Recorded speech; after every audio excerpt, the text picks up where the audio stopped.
hearty good morning to all of you. Can we hear these good morning a little louder? Good morning. Great. So yes, it's my pleasure today to take you to an enjoyable experience, because that's what I am anticipating. And first of all, I welcome you all to the Teachers Training Workshop today, and we have a very interesting topic, that is the pedagogy of teaching. So pedagogy of teaching, as we all know, it is something which each one of us needs to understand. If we don't have the pedagogy, I think we will never have the real teaching. So understand what pedagogy is all about. Before we go on to the explanations, I would like to know your views. What do you feel is pedagogy? What's the meaning of pedagogy? Anyone? What do we mean by pedagogy? Anyone can tell the meaning of pedagogy? Priyanshi ma'am? What according to you is pedagogy? It is a set of practices for teaching. Okay. Art and science of teaching. Okay, science of teaching, yes. I think that would be an appropriate word. So science of teaching is one thing. Anyone else wants to add on? What would be a pedagogy?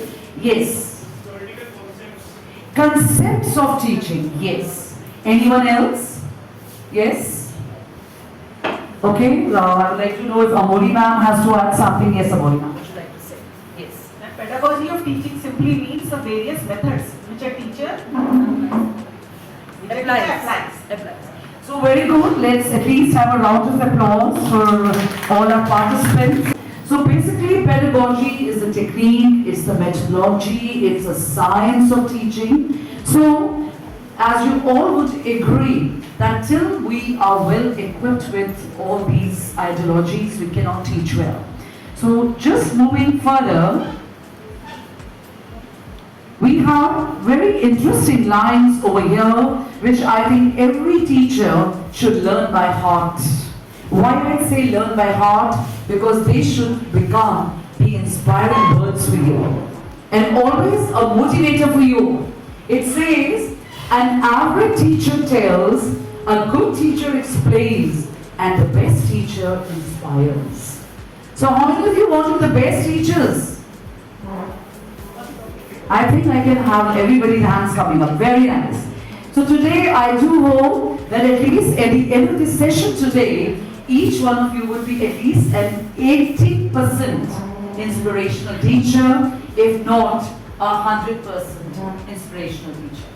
So we are at it, and they have few things here. They mentioned that for a teacher, like we were all discussing, the materials, the procedure, the statement, hypothesis, and in the end, the conclusion. So especially here, I would like to give a little reference to the science subject, and especially the teachers who are taking science, and especially if you're conducting experiments in the lab specifically, I think this is what is happening there. What do? What is the object? Then what are the materials required? Then what is the observation? Experiment first, and what are the observations, and in the end is the conclusion. So I would say, just as a science practical proceeds, we can just correlate that teaching is something like that experiment only. And at the end, there has to be a conclusion. There has to be a result. Basically, when we talk about scientific experiments, there is something which has to be reached at. Some result is to be reached at. If it is a particular, pH value, say for example, which has been calculated, so at the end of the experiment, that calculation should be correct. So if it is not correct, means the conclusion was not correct, then what happens is, you have to redo the experiment. But do we do that in teaching? That's my question to you. Supposing you have taught something in the class, and you feel that it was not well taught. Have you ever felt that you have not taught well? How do you assess that you have taught well or not? Yes? You take feedbacks from the student, you ask them, and I think we should take it more often whenever we have taught, that were you comfortable with the strategy, the technique, the methodology which I have adopted? Was the understanding adequate? if it was not adequate. So there are 3-4 factors. What are 3-4 factors? The technique may not have been good. Maybe the method needs to be changed. Maybe your language was not appropriate. That could be one thing. The terms you used were a little of the higher strata for the children. They could understand. Now, so we have here the learning objectives. Learning objectives are the objectives we aim at when we are teaching in a class. So what we need to understand is that the objectives should be kept in mind, then only our teaching would be result oriented. And what are the objects here? What is teaching? What is the purpose of teaching? What is the process of teaching? What are the types of teaching? What are the various teaching methods? What are the qualities of good teaching? How best to teach and how to assess your teaching. Of course, this is one thing which we all need to understand is not going to happen in one period. It happens over a period of time. But what is important here to understand is that these are the things we need to keep in mind and proceed for our teaching step by step. So here, the key word is step by step. It will happen step by step. Because anything you have to achieve, say for example, if you're traveling somewhere, you're going on a mountain trek, say for example, and you can see from the bottom the peak. Will you reach the peak just in a jiffy? No, we won't. It has to be step by step.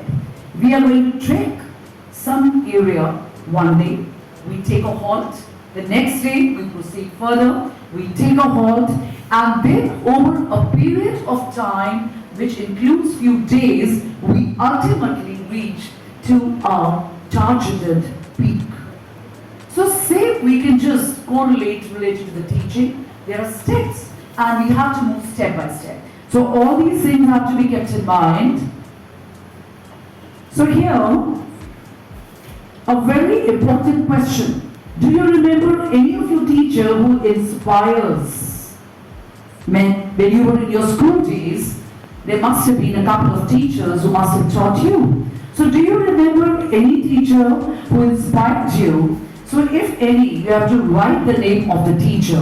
And I would also like you to write the reason why that teacher inspired you. So hand going up. Yes. To have a biology teacher, her name is Gauri. She used to teach very well, and she used to give such an examples like actually we used to have a fun learning. Fun learning did not give any kind of stress on the child mind, and also she used to concentrate more on the slow learners. When the slow learners being taught once again, our concept used to become very clear to us. That is called a conceptual learning. Lucky in my childhood to get good teachers, but I remember my accounts teacher Gaurav sir. He always correlates the things with the present scenario and explains the concept of accounts and business. And one more, my Principal Maam, who was an English teacher, she was so fluent in English that I always wished to speak like her. Very nice. Just careful now.